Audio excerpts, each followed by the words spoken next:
Hey everyone, and welcome back to the Deep Dive. Today we're diving into a topic that's been around, as long as human history itself. We're talking about the rise and fall of empires. Yeah, empires. We all know the stories, right? The legendary Or rulers, battles. the epic battles, of course. Yeah. But what really drives these cycles of power? What can we learn from all these empires that have risen and fallen throughout history? Well, it's fascinating because when we study empires, we're not just looking at ancient history. I mean, think about it. The 20th century alone saw the collapse of 7 major empires. Wow. And there's actually debate going on right now about whether the U.S. might be facing similar pressures today. That's a really interesting point. And to help us sort of unpack all of this, we've got a really cool stack of sources for this deep dive. Oh, yeah? We've got Professor Alan Bowman, who gives us some great historical analysis. We've got insights into the economic shifts in the Islamic Mediterranean.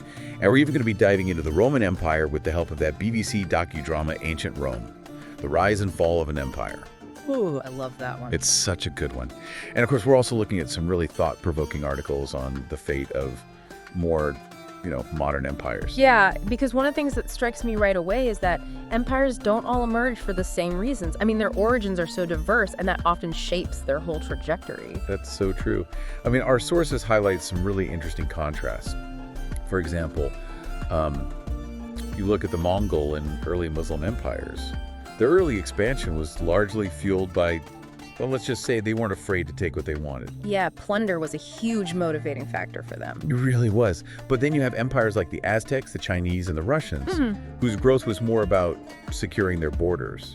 It was almost a defensive kind of expansion. Almost like a completely different approach, right? Yeah, it is. It's fascinating. So if we think about it like building a house, the foundation really matters, doesn't it? Oh, absolutely. I mean, the initial motivations of an empire can have this ripple effect throughout its entire history.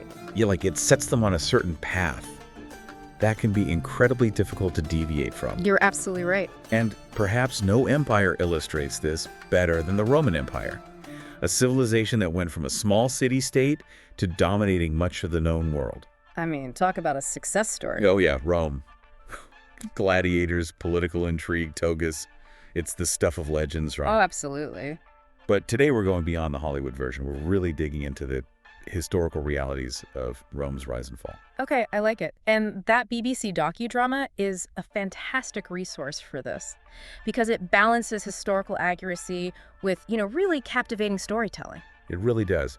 It features input from renowned historians like Mary Beard. So we know the information is solid, but it also tells these really compelling stories about these key turning points in Roman history, which helps to kind of bring it to life. It makes it real, right?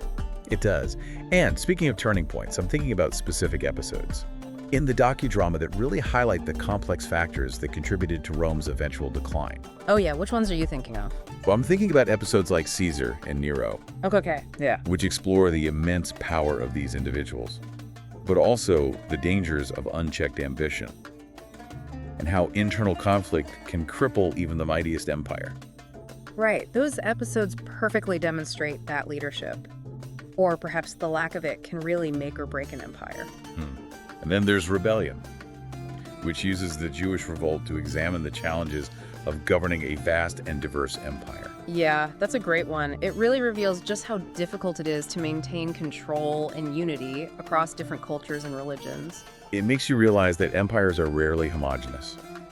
They're often made up of this patchwork of different groups, each with their own interests and identities. Yeah. And that can be a breeding ground for tension and instability. It's like a recipe for trouble sometimes. It really is. And then you have Revolution, which focuses on the internal struggles of Rome, particularly issues of social inequality and attempts at political reform. Oh yeah, that's a big one.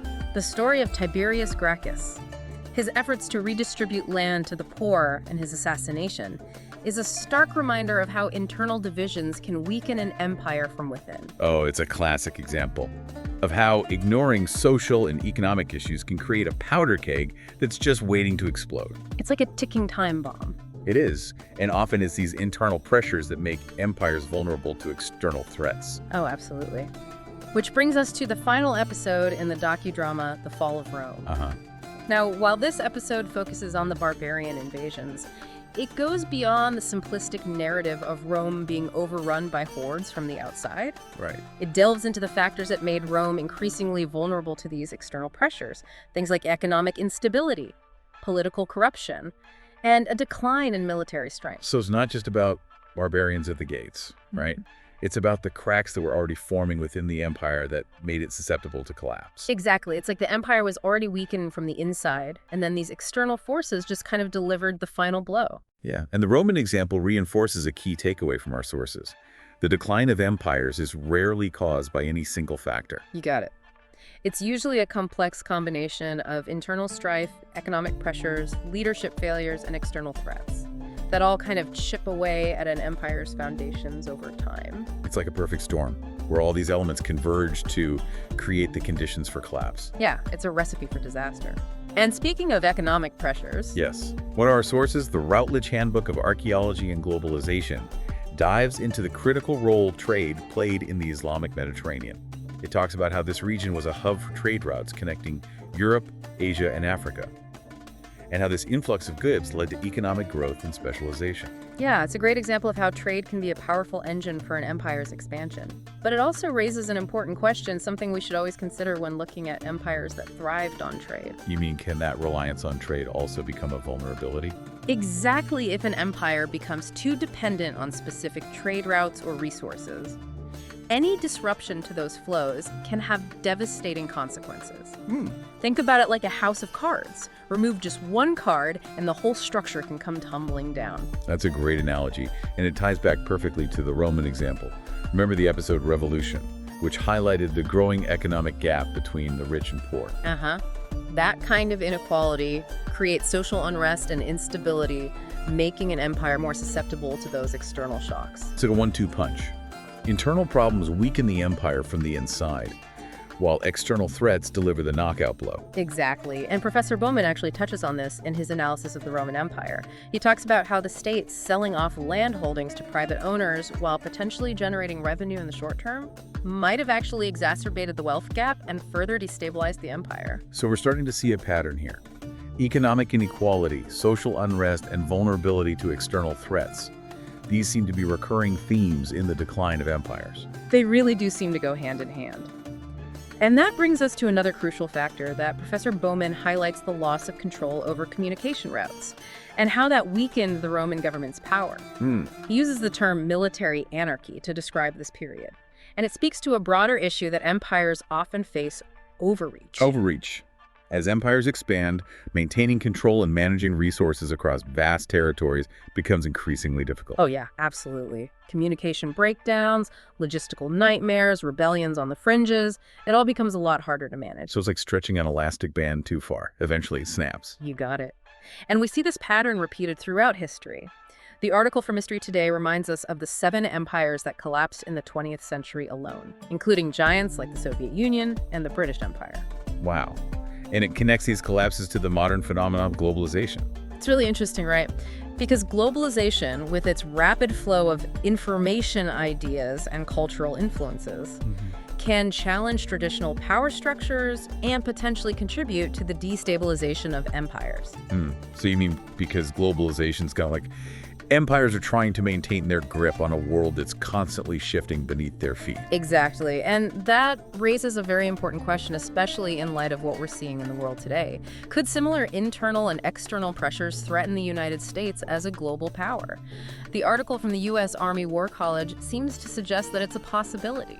That is a thought-provoking question. And it's one we'll definitely be exploring further in the next part of our deep dive. I can't wait. So stay tuned, folks. We'll be right back. It really makes you think, huh? It does. You know, as we dig deeper into this whole discussion about empires, we need to kind of acknowledge that the very concept of empire can be a bit slippery. Oh, how so? Well, like, what are the defining characteristics? You know, is it solely about military dominance?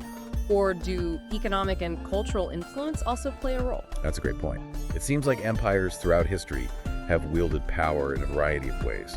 Some, like the Mongols, relied heavily on military conquest. But others, like the Romans, employed a more multifaceted approach, combining military force with a sophisticated administration and a strategy of cultural assimilation. Right. It wasn't just about brute force. They had this whole system in place. And then we have a really interesting case like Spain. Professor Kamen argues that Spain might not even fit the traditional mold of an empire. Interesting. What makes him say that? Well, he says they didn't necessarily possess the resources or even the ambition for large-scale conquest. Their story is far more nuanced. driven by this complex interplay of factors like religious fervor, the insatiable pursuit of wealth, and the ambitions of individuals like Christopher Columbus. So it's more about these specific circumstances and personalities. Exactly. It reminds us that history rarely fits into neat little boxes. There are always shades of gray and multiple perspectives to consider. That's a good point. And speaking of perspective, the article The Rise and Fall of Modern Empires offers some really insightful analysis of imperial overreach. Oh yeah, overreach, and how it's played out throughout history. So what's the gist of that? Well, the concept of imperial overreach suggests that empires can become victims of their own success. Oh, that's interesting. How so? As they expand their reach, their ability to maintain control, to efficiently manage resources and effectively respond to internal and external challenges can become strained. I see. So they get spread too thin. Exactly. Imagine stretching a rubber band to its limit. Eventually it's going to snap. Makes sense. And we see this playing out time and time again throughout history. Take the Chinese, for example. They faced this daunting task of governing a vast territory with limited communication and transportation infrastructure. That must have been incredibly difficult. It was. Maintaining control over such a sprawling empire proved to be a persistent challenge. Makes sense. In contrast, the Byzantines seemed to have a knack for adapting to changing circumstances. They were pragmatic in their ambitions, expanding and contracting their territory as needed, and their command of the seas, particularly the Mediterranean, played a crucial role in their longevity. Interesting, so they were more flexible and adaptable. It seems that way. But even the adaptable Byzantines couldn't withstand the relentless march of time. They eventually succumbed to a combination of internal strife and external pressures. It's true. It serves as a potent reminder that even the most resilient empires are not immune to the forces of history. Right. Even the best empires eventually face challenges they can't overcome. And then we have the intriguing case of France, as our expert pointed out. For much of their history, the French were content to enjoy the fruits of their own land and culture. They lacked that missionary zeal that drove some other empires to aggressively expand their borders. It wasn't until the 19th century that they really got swept up in the scramble for colonies. So they were late to the game, so to speak. They were. It's fascinating to see how different cultural values and historical experiences shape the trajectories of these empires. This brings us back to a question we posed earlier. Does the United States fit the mold of a traditional empire? That's a tough one. Professor Mirsky's analysis of the Soviet Empire offers some relevant insights here. He argued that empires driven by defensive motivations, a need to secure their borders and protect themselves from perceived threats, often tend towards totalitarianism. Is that a path the United States is on? It's a question that sparks a lot of debate. It's a big question. It's certainly true that the United States has projected its power globally, especially since World War II. But is this driven by a thirst for conquest and control? Or is it more about maintaining stability and pursuing its own interests? Those are important distinctions. They are. Some argue that the global reach of American culture, particularly through Hollywood films and music, is a form of soft power imperialism. That's an interesting idea. But others point to the United States' military interventions in various parts of the world as evidence of its imperial ambitions. There are definitely different perspectives on this.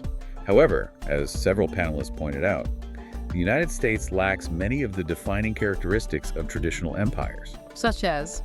Well, for one, it doesn't maintain a standing army for empire, and its global influence is often driven more by economic and cultural forces than by brute military might. So it's a different kind of influence. It seems that way. And crucially, as Dr. Crane argued, the United States faces practical limitations in terms of manpower and resources. It's simply not feasible for them to establish and maintain an empire in the traditional sense. So where does that leave us? If the United States isn't a classic empire, how do we define its role on the world stage? That's the big question, isn't it? It is. Is it simply a nation acting in its own self-interest? Or is there something more nuanced at play? Perhaps, as some have suggested, the United States represents a unique form of accidental empire. Accidental empire. One driven more by circumstance than by a deliberate plan for global domination. That's a fascinating concept. A state seeking stability in a world often defined by chaos, yes, but also one that benefits greatly from its position of global leadership. This leads us to another crucial point raised throughout the conference: the impact of leadership on the trajectory of empires. Oh, yeah, that's huge. Time and again, we see individuals making decisions, often in response to internal or external pressures. that profoundly shaped the destiny of their empires. It's like those key moments where history could have gone in a completely different direction. Exactly. Think about figures like Julius Caesar, Constantine, or even more recent leaders like Teddy Roosevelt. Their choices, whether driven by ambition, pragmatism, or a genuine desire to serve their people, had profound and lasting consequences. It's a powerful reminder that history isn't merely a series of inevitable events. It's shaped by human choices, both good and bad. And this naturally brings us to the question of legacy. What do empires leave behind? What traces of their existence remain long after they've faded from power? That's a captivating question. It is. The remnants of empires can be seen everywhere, from architectural wonders like the Colosseum to cultural influences that persist for centuries after an empire's decline. I mean, think about it. Those influences can be so subtle sometimes, but they're still there, shaping the way we think and live. But an empire's legacy extends beyond physical structures and cultural artifacts. It encompasses the ideas, the values, and the systems of governance that they leave behind. Right. It's about more than just the tangible stuff. It's about the ideas that continue to shape the world. The Roman Empire, for instance, left an enduring mark on law, language, and political thought. Meanwhile, the British Empire played a significant role in shaping the modern world through its influence on trade technology and political systems. Their impact is still felt today. It is. And even empires that have collapsed relatively recently, like the Soviet Union, continue to exert influence on the geopolitical landscape. Their legacies, both positive and negative, shape the identities and aspirations of nations and peoples long after their demise. It makes you wonder, what will be the legacy of the United States' global influence? That's a big question. Will it be remembered as a force for good, a champion of democracy and freedom? Or will its actions be viewed through a more critical lens, perhaps as a nation that overreached and left a trail of unintended consequences? I guess only time will tell. Those are questions that only future generations can answer. That's true. However, by studying the rise and fall of empires throughout history, we can gain a deeper understanding of the forces that shape our world and the choices that lie before us. So we can learn from the past and hopefully make better decisions in the present. Such a thought-provoking observation. We'll take a moment to reflect on that. When we return, we'll wrap up our deep dive into the rise and fall of empires with some final reflections and insights. Sounds good. Don't go anywhere. Yeah. Welcome back, everyone. We've covered a lot of ground in our exploration of empires, from the Mongols to the Aztecs. From ancient Rome to the collapses of the 20th century, we've seen how these powerful entities emerge, strive, and ultimately, fade from the world stage. It's a story that's been playing out for millennia. It really has. And I think what's become clear throughout our conversation is that the rise and fall of empires isn't a simple, predictable process. No, it's not like there's a single formula. It's this incredibly complex web of factors. Internal conflicts, economic shifts, the decisions of leaders, and the pressures from the world outside their borders. It's like a giant tapestry, isn't it? With all these threads interwoven and influencing each other, sometimes in ways that are impossible to predict. Exactly. And while we can learn from the past forecasting, the future remains a challenge. History doesn't repeat itself, but it often rhymes. That's why it's so crucial to understand the forces that have shaped our world. It's almost like having a superpower, isn't it? Yeah. To look back at thousands of years of human experience and extract those valuable lessons. It's like having a roadmap, but not a crystal ball. Exactly. And as we've discussed, empires leave behind more than just lessons. They leave legacies, some visible, some invisible, but all shaping the world that comes after them. Right, legacies are like these echoes of the past. Think about the Roman Empire. Even centuries after its fall, its influence can be seen everywhere. In our legal systems, our languages, our architecture, even our ideas about citizenship and governance. I mean, their roads and aqueducts still stand as testaments to their engineering. And their cultural impact is undeniable. I mean, Latin is the root of so many modern languages. And their art, literature, and philosophy still inspire us today. And it's not just the Romans. Even empires that might not be as well known today have left their mark. Take those Islamic empires of the Mediterranean, for example. As highlighted in the Routledge Handbook of Archaeology and Globalization, they fostered these vibrant trade networks that span continents. It's incredible to think about how interconnected the world was even back then, and how those connections influenced the course of history. But we also have to remember that not every part of an empire's legacy is positive. Oh, that's true. Empires often have a darker side. marked by exploitation, oppression, and violence. The pursuit of power and expansion often came at a terrible human cost. It's a stark reminder that power, no matter how well-intentioned, can be corrupting. And that even the most powerful empires are ultimately accountable to history. Which brings us back to the present day. What will be the legacy of the United States' global influence? It's too early to say for certain. But by applying the lessons we've learned from past empires, we can hopefully navigate the complexities of our own time with greater awareness. And make choices that lead to a better future. So what does this all mean for you, listener? Professor Bowman, in his analysis, asks a question that has echoed through the ages, Quo Vadis? Where are you going? It's a question that challenges us on both a personal and a societal level. What kind of future do we want to create? What lessons from the past will guide us as individuals and as a global community? And that's where our deep dive ends. Not with definitive answers, but with a call to action. Keep exploring these questions, challenge assumptions, engage in thoughtful discussions, and most importantly, use the insights you've gained to make the world a better, more just, and more equitable place. Because in the end, history isn't just about the past. It's about the choices we make today that will shape the world of tomorrow. Thank you for joining us on this journey through the rise and fall of empires. Until next time, keep learning, keep questioning, and keep diving deep.